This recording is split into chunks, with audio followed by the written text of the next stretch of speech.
Isi ramalan Sabtu Palon Nagih Janji 2023. Ramalan Sabtu Palon Nagih Janji berkembang menjadi mitos di kalangan masyarakat Jawa.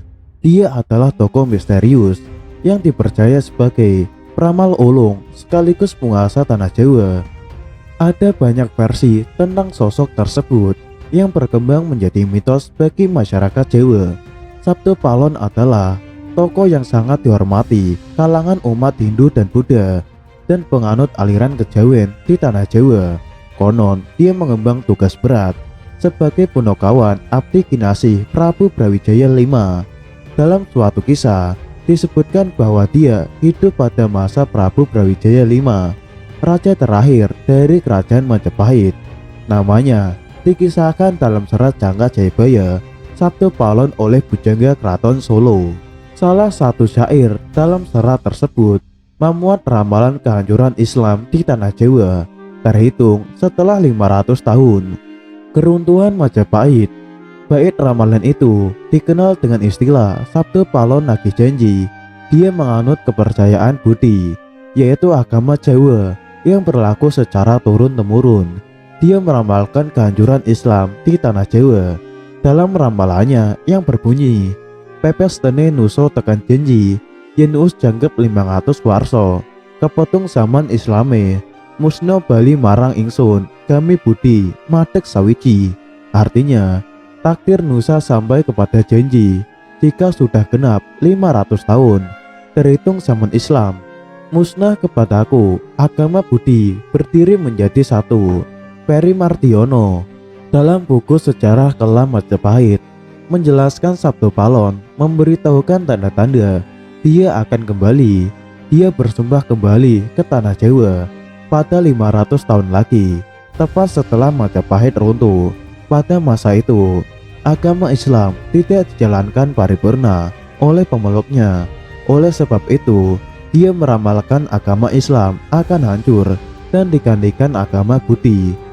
Jika dihitung sejak keruntuhan kerajaan Majapahit runtuh pada 1478, maka Sabtu Palon diperkirakan kembali pada abad ke-20. Dia bersama anak buahnya akan menguasai tanah Jawa dan mengembangkan agama Budi di Nusantara. Selain itu, inilah alasan Ki Semar atau Sabtu Palon Noyoginggong tolak mualaf memeluk agama Islam di era Majapahit Prabu Brawijaya V. Banyak legenda di babat tanah Jawa yang menarik untuk diulik di era sekarang ini. Salah satunya kisah Ki Semar dan Prabu Brawijaya yang tercatat dalam kisah Sabtu Palon Noyoginggong. Ada kisah masa lalu yang tercatat dalam buku babat tentang negara Majapahit. Waktu itu Sang Prabu Brawijaya mengadakan pertemuan dengan Sunan Kalijaga didampingi oleh punokawannya yang bernama Sabtu Palon Noyoginggong. Prabu Brawijaya berkata lemah lembut kepada punokawannya, Sabtu Palon, sekarang saya sudah menjadi Islam. Bagaimanakah kamu? Lebih baik ikut Islam sekali, sebuah agama suci dan baik. Sabtu Palon menjawab kasar, hamba tak mau masuk Islam Sang Prabu, sebab saya ini raja serta pembesar dan hyang setanah Jawa. Saya ini yang membantu anak cucu serta para raja di tanah Jawa. Sudah 3 garis kita harus berpisah dengan Sang Prabu, kembali ke asal mula saya. Namun Sang Prabu, kami mohon dicatat, kelak setelah 500 tahun saya akan mengganti agama Buddha, maksudnya Kauruh Budi. Saya sebar seluruh tanah Jawa. Bila ada yang tidak mau memakai, maka saya hancurkan menjadi makanan jin, setan, dan lain-lainnya. Belum legalah hati saya bila belum saya hancur leburkan. Saya akan membuat tanda akan datangnya kata-kata saya ini bila kelak Gunung Merapi meletus dan memuntahkan laharnya. Lahar tersebut mengalir ke barat daya, baunya tidak sedap. Itulah pertanda kalau saya datang sudah mulai menyebarkan agama Buddha, Kauruh Budi. Kelak Merapi akan bergelegar. Itu sudah menjadi takdir yang widi bahwa segalanya harus bergantian, tidak dapat bila diubah lagi. Kelak waktunya paling sengsara di tanah Jawa ini. yaitu Lawang Sabto Ngesti Aji. Umpama seorang menyeberang sungai sudah datang di tengah-tengah, tiba-tiba sungainya banjir bandang, dalamnya menghanyutkan manusia, sehingga banyak yang meninggal dunia. Bahaya yang mendatangi tersebar seluruh tanah Jawa itu sudah kehendak Tuhan, tidak mungkin disingkiri lagi, sebab dunia ini ada di tangannya. Hal tersebut sebagai bukti bahwa sebenarnya dunia ini ada yang membuatnya. Bermacam-macam bahaya yang membuat tanah Jawa rusak. Orang yang bekerja hasilnya tidak mencukupi. Para priai banyak yang susah hatinya. Saudagar selalu menderita rugi. Orang bekerja hasilnya tidak seberapa. Orang tani pun demikian juga. Penghasilannya banyak yang hilang di hutan. Bumi sudah berkurang hasilnya. Banyak hama yang menyerang. Kayu pun banyak yang hilang atau dicuri. Timbullah kerusakan hebat. Sebab orang berebutan, benar-benar rusak moral manusia. Bila hujan gerimis, banyak maling, tapi siang hari banyak begal. Manusia bingung dengan sendirinya, sebab rebutan mencari makanan.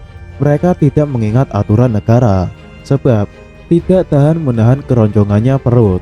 Hal tersebut berjalan, disusul datangnya musibah pagebluk yang luar biasa. Penyakit tersebar merata di tanah Jawa. Bagaikan pagi sakit, sorenya telah meninggal dunia. Bahaya penyakit luar biasa.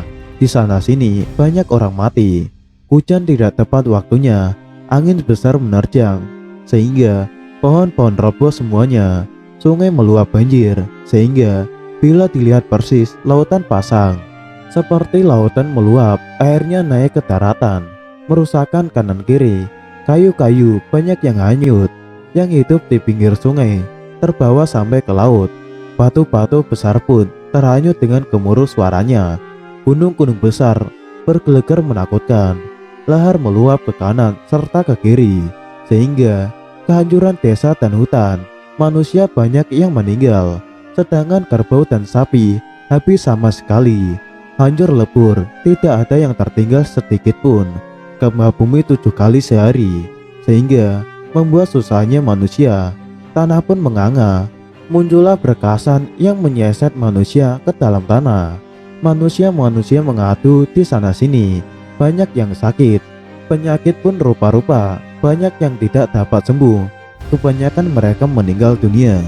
Usai mengatakan sumpah serapah tersebut, Sabtu Palon segera menghilang kembali ke alamnya.